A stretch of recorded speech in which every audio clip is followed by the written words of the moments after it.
Today is Monday, March 31st, and this is your forecast for the central United States. And yesterday we had a widespread area of severe weather. That is now shifting east, but we've had some really dangerous weather in the middle of the country with tornado warnings and lots of hail reports yesterday. Really large hail damaging cars and structures, and certainly some of that vegetation that got a little bit of an early start as temperatures are starting to warm up. But let's get a look at that surface map. And yesterday the strong cold front was right through the middle of the country. So from Chicago all the way back towards St. Louis, we had tornado watches and lots of tornado warnings within that watch area. Today that is shifting to the mid-Atlantic and down into the southeast, and there could be some significant severe weather in the southeast today. We're talking about from Virginia down through the Carolinas and over to Georgia.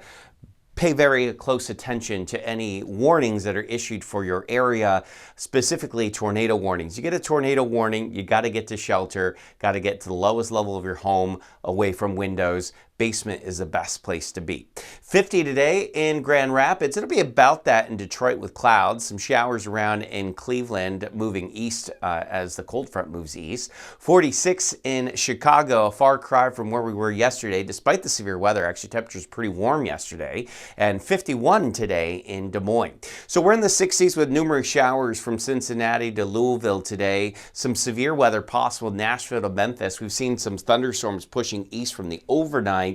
Those will refire and strengthen again as they push off to the east. We are going to be cooler behind this front for the next couple of days, and then it looks like we warm up again into the upper 60s for Detroit, and then cooling off with another cold front here into the upcoming weekend. Chicago, you could be close to 70 after a couple of cool days. So the middle of the week, a nice spike, and then you come back down to reality here just in time for the weekend. Despite the threat for showers and thunderstorms, it's pretty warm in the southeast today.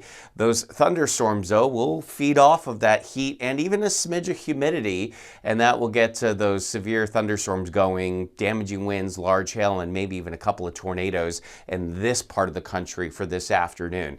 Thunderstorms moving out of New Orleans this morning, cooler weather coming in behind it. You see that in Dallas with a high of just 73 today. In the southeast, really starting to get a real sign of spring here. 70s for the next couple of days. We could see 80s here for the end of the week, cooling back down into the 70s by the upcoming weekend. A warm breeze in Florida today. Some Florida weather there in South Florida, Fort Lauderdale, Miami. Scattered showers and thunderstorms popping up in the daytime heating. A warm breeze actually increasing the humidity. Some of those thunderstorms lingering into this evening, and we got a nice warm week ahead there in South Florida. Lots of mid-80s, I think, over the next 7 days. All right, that is your Monday morning weather update. Of course, tomorrow's April 1st, so welcome to the new month, and I hope everyone has a great week. Remember that as long as you want there to be, there will always be a 100% chance of good things.